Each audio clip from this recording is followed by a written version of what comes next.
দেখো আজকে বিকালে কিন্তু পার্কে তোমাকে বেড়াতে যেতে হবে, না গেলে কিন্তু দেখবো আমি রাগ করবো। ঠিক আছে যাবো।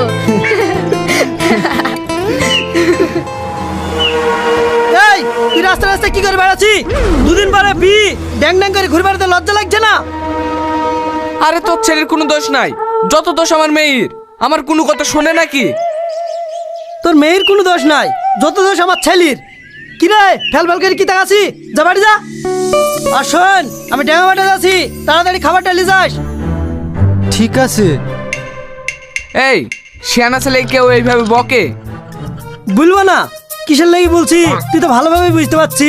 পাড়ার লোকের কথা ভালো না, উল্টো পাল্টা কথা বলে। কথা তো বলবে, তোকে 6 মাস আগে বললাম তোর ছেলের সঙ্গে আমার মেয়ের বিটা দিয়ে দে, তুই শুনলি নাকি? আরে বিদেশ না, তোর মেয়ের বয়স বুঝে না তার লেগে। এই তো দুদিন পরে বি, মানুষের মুখ এমনি বন্ধ হয়ে যাবে। চ মাঠে চ।